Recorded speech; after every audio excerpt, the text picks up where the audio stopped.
Hello everyone, welcome back to 5 Paisa. मैं हूं देवांशी आशर। आज के इस वीडियो में हम एक ऐसी हेल्थ इंश्योरेंस स्कीम के बारे में बात करेंगे जिससे भारत के करीब 12 करोड़ गरीब घरों को मदद मिल चुकी है। इस स्कीम का नाम है आयुष्मान भारत प्रधानमंत्री Jan Arogya Yojana, that is PMJAY। इस योजना के अंतर्गत सरकार आयुष्मान कार्ड होल्डर्स को 5 लाख तक मुफ्त मेडिकल ट्रीटमेंट प्रदान करती है। इस योजना का मकसद लोगों के मेडिकल खर्चों को कम करना है, क्योंकि हेल्थ केयर पर खर्च से हर साल भारत के करीब 6 करोड़ लोग गरीबी की जाल में फंस जाते हैं। आयुष्मान कार्ड एक डिजिटल कार्ड है जिसकी मदद से बेनिफिशियरीज इस योजना का लाभ उठा सकते हैं। Now, what is Ayushman PMJAY scheme? Ayushman Bharat PMJAY की शुरुआत 23 सितंबर 2018 को हुई थी और ये भारत सरकार के द्वारा शुरू की गई एक हेल्थ इंश्योरेंस स्कीम है। ये योजना पूरी दुनिया की सबसे बड़ी हेल्थ इंश्योरेंस स्कीम है। इस योजना में हर एक परिवार को सालाना 5 लाख रुपए तक का इंश्योरेंस कवर मिलता है, जिसमें सेकेंडरी और टर्शियरी केयर हॉस्पिटलाइजेशन का कवरेज दिया जाता है। इस योजना का पूरा खर्चा भारत सरकार और राज्य सरकार मिलकर उठाती हैं और बेनिफिशियरीज को इस योजना में कुछ भी प्रीमियम नहीं देना पड़ता है। चलिए अब बात करते हैं आयुष्मान भारत योजना के इम्पोर्टेंट फीचर्स की। The first one is cashless treatment. इस योजना में बेनिफिशियरीज किसी भी एमपेनल्ड प्राइवेट और सरकारी हॉस्पिटल में मुफ्त में इलाज करा सकते हैं। एमपेनल्ड यानी वो हॉस्पिटल्स होती हैं जो मिनिमम प्रिस्क्राइब स्टैंडर्ड्स को फुलफिल करती हैं और इंश्योरर के साथ उसका टाई अप हो। तो इस योजना में पहले पैसा भरने की और फिर उसे रीइंबर्स करने की कोई जरूरत नहीं पड़ती, जिससे बेनिफिशियरी की जेब पर असर नहीं पड़ता है। आपको सिर्फ कार्ड दिखाना है एंड कैशलेस ट्रीटमेंट प्रोवाइड हो जाती है। Second, no restrictions.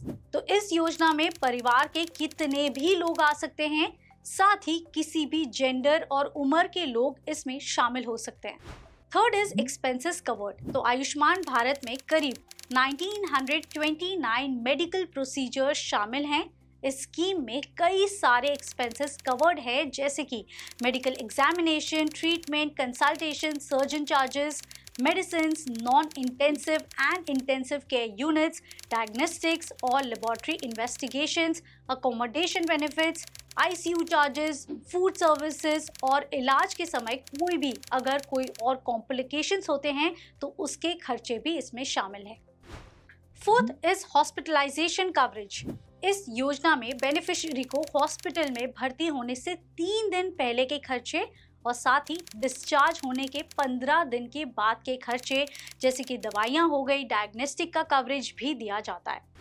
Usage of coverage amount by family. इस स्कीम के पूरे 5 लाख रुपए का कवरेज अमाउंट का इस्तेमाल परिवार के किसी एक सदस्य के इलाज के लिए किया जा सकता है, या फिर परिवार के सारे सदस्य इस कवरेज का इस्तेमाल कभी भी कर सकते हैं।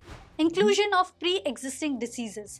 तो अगर किसी को पहले से कोई बीमारी है तो जैसे ही वो आयुष्मान भारत स्कीम में आता है तो वो पहले ही दिन से पुरानी बीमारी का इलाज भी करा सकता है। बेसिकली प्री एग्जिस्टिंग कंडीशंस के लिए वेट टाइम नहीं होता है, उन्हें डे 1 से ही कवर किया जाता है। अब ये भी जान लेते हैं कि आयुष्मान भारत स्कीम की एलिजिबिलिटी क्राइटेरिया क्या है। तो ये स्कीम जरूरतमंद लोगों के लिए बनाई गई है। इस स्कीम में वो लोग आते हैं जो EWS कैटेगरी में हो, यानी लोअर इनकम ग्रुप में हो, और जिनके पास परमानेंट रेसिडेंसेस नहीं हो, उन लोगों के लिए स्पेसिफिक ये बनाई गई है।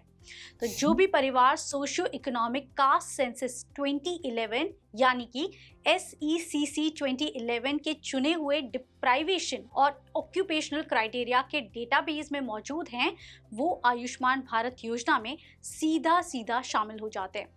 इनके अलावा जो परिवार पहले से ही राष्ट्रीय स्वास्थ्य बीमा योजना यानी RSBY में शामिल हैं, वो भी आयुष्मान भारत योजना में ऑटोमेटिकली जुड़ जाते हैं। अब कुछ राज्य सरकार इस योजना के लिए अपने डेटाबेस का इस्तेमाल भी करती हैं, लेकिन उसमें भी SECC डेटाबेस की फैमिलीज का होना जरूरी है। इस स्कीम में कौन कौन बेनिफिशियरीज हैं, तो इसमें 2 हैं। सबसे पहले रूरल कवरेज एंड दूसरा है अर्बन कवरेज। सबसे पहले रूरल कवरेज की बात करते हैं। तो गांव के जो परिवार इस योजना में आ सकते हैं वो SECC में शामिल किसी एक डिप्राइवेशन क्राइटेरिया में शामिल होने चाहिए। और वो क्राइटेरियाज क्या हैं? वो ये हैं, आपकी स्क्रीन पर आपको लिस्ट दिख रही है, D1 से लेके D7, जिसमें D6 शामिल नहीं है। D1 कहता है परिवार जिसके पास सिर्फ एक रूम हो, जिनकी कच्ची दीवारें और कच्चा छत हो। D2 कहता है जिस परिवार में कोई भी अडल्ट मेंबर ना हो जिसकी उम्र 16 साल से लेके 59 साल के बीच में होती है, यानी कोई भी अर्निंग मेंबर ना हो, वो इसमें शामिल हो जाते हैं। D3 कहता है जिस परिवार में कोई मेल अडल्ट मेंबर ना हो जिसकी उम्र 16 इयर्स से 59 इयर्स के बीच में होती है और फीमेल हेडेड हाउस होल्ड्स हों, वो भी इसमें शामिल होते हैं। D4 जिस परिवार में डिसेबल्ड या फिर कोई ऐसा अडल्ट है जो काम करने के सक्षम नहीं है। D5 is SC ST house holds. D7 जिस परिवार के पास घर ना हो और उनकी ज्यादातर कमाई मैनुअल कैजुअल लेबर से आती है, वो भी इसका बेनिफिट उठा पाते हैं। कुछ बेनिफिशियरी आयुष्मान भारत में ऊपर लिखे क्राइटेरिया के अलावा भी ऑटोमेटिकली आ जाते हैं, और वो कौन है? तो फर्स्ट वन इज डेस्टिट्यूट, यानी लिविंग ऑन एल्म्स, यानी चैरिटी पर जीने वाले या primitive tribal group, manual scavengers house holds और लीगली रिलीज बॉन्डेड लेबर्स इस स्कीम के एलिजिबल क्राइटेरिया में आते हैं। फिर आते हैं अर्बन कवरेज पे। तो शहर में रह रहे वर्कर्स में से 11 ऑक्यूपेशनल कैटेगरीज हैं जो इस योजना में जुड़ सकते हैं। ये लिस्ट भी आपकी स्क्रीन पर है। Rack picker, beggar, construction workers, plumbers, painters, labourers, welders, security guard, coolie and other head load workers, domestic workers, home based workers, artisans, handicrafts, tailors हो गए, transport workers, drivers, conductors, helper to the drivers and etcetera etcetera. चलिए अब ये भी जान लेते हैं कि आयुष्मान भारत के लिए कौन कौन एलिजिबल नहीं है। फर्स्ट, जिसके पास मैकेनाइज्ड फार्मिंग इक्विपमेंट है, जिसके पास 2, 3 या फिर 4 व्हीलर व्हीकल है या फिर मोटराइज्ड फिशिंग बोट है। जो लोग government manage non agricultural enterprises में काम करते हैं वो भी एलिजिबल नहीं है। जो महीने में 10,000 रुपए से ज्यादा कमाते हैं वो भी एलिजिबल नहीं है। जिसके पास रेफ्रिजरेटर और लैंडलाइन है, they are also not eligible for this।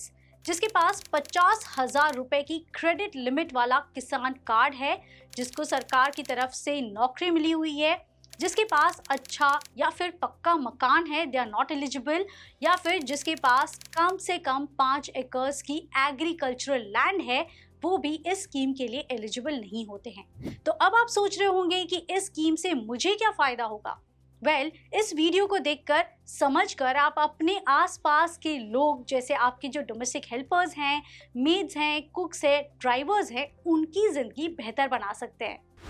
चलिए अब ये भी समझ लेते हैं कि आयुष्मान भारत में एनरोल करने के लिए किन डॉक्यूमेंट्स की जरूरत पड़ती है।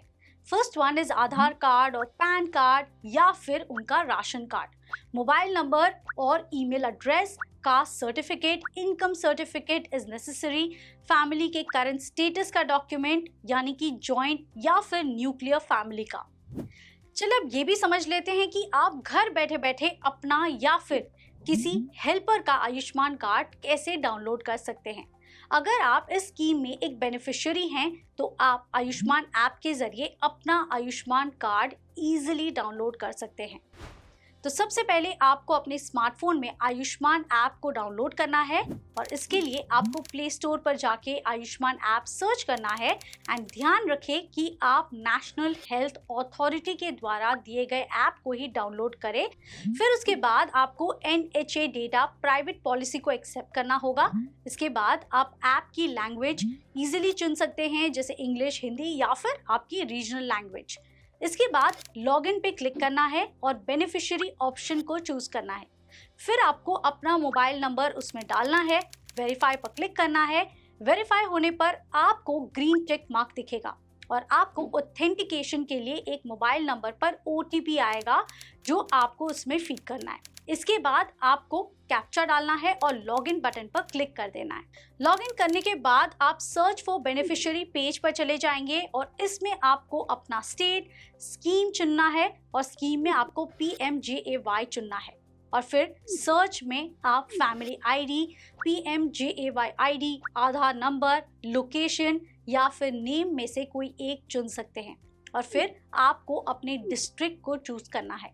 जैसे ही आप सर्च बटन पर क्लिक करते हैं तो आपको पूरे परिवार की लिस्ट आ जाएगी। अगर किसी सदस्य और आपकी खुद की eKYC नहीं हुई है तो आप अपने आप eKYC कर सकते हैं। आपको अपने नाम के आगे दिए गए eKYC टैब पर क्लिक करना है और फिर आप ऑथेंटिकेशन के लिए आधार OTP, फिंगरप्रिंट, IRIS स्कैन और फेस ऑथेंटिकेशन में से कुछ भी एक चुन सकते हैं। उसके बाद आपको बेनिफिशियरी फोटोग्राफ में अपनी फोटो खींच के डालनी है जो कि आपकी आधार के फोटो से मैच की जाएगी। अगर आपकी टोटल मैथ स्कोर 80% से ज़्यादा है तो आपकी eKYC ऑटोमेटिकली अप्रूव हो जाएगी और अगर स्कोर 80% से कम होता है तो आपकी eKYC application state health authority या फिर इम्प्लीमेंटेशन सपोर्ट एजेंसी के पास चली जाएगी। साथ ही आपको कुछ एडिशनल इंफॉर्मेशन भी देनी होगी जैसे कि in relation with your family member, year of birth, pin code, state etcetera. eKYC होने के 15 से 20 मिनट के अंदर अंदर आप आयुष्मान कार्ड को डाउनलोड कर सकते हैं। इसके लिए आपको परिवार की पूरी लिस्ट पर जाकर अपने नाम के आगे दिए गए डाउनलोड कार्ड टैब पर क्लिक करना है और फिर आपको ऑथेंटिकेशन करना होगा जिसमें आप OTP के जरिए ये प्रोसेस पूरा कर सकते हैं और इसके बाद डाउनलोड कार्ड पेज आ जाएगा और आप डाउनलोड बटन पर क्लिक कर सकते हैं और अपना आयुष्मान कार्ड ले सकते हैं। और सिमिलर तरीके से आप अपने परिवार के हर एक सदस्य का आयुष्मान कार्ड इजीली डाउनलोड कर सकते हैं। चलिए आखिर में बात करते हैं कि कैसे आप PMJAY वेबसाइट से आयुष्मान कार्ड डाउनलोड कर सकते हैं।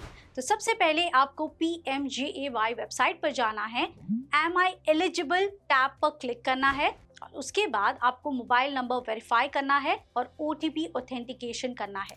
इसके बाद आपको स्टेट स्कीम का नाम चूज करना है और फिर सर्च बाय में कोई भी एक ऑप्शन को चूज करना है जैसे राशन कार्ड, आधार ID एक्सेट्रा और फिर आपके परिवार की लिस्ट आ जाएगी और आप आयुष्मान ऐप की तरह ही eKYC करके अपनी फोटो खींचकर उसमें डाल सकते हैं और eKYC अप्रूव होते ही आपका आयुष्मान कार्ड तैयार हो जाएगा जिसे आप डाउनलोड कर सकते हैं। तो इस योजना में अप्लाई करना काफ़ी आसान है और आप घर बैठे ही अपना या फिर अपने आसपास के ज़रूरतमंद लोगों का आयुष्मान कार्ड आसानी से डाउनलोड कर सकते हैं।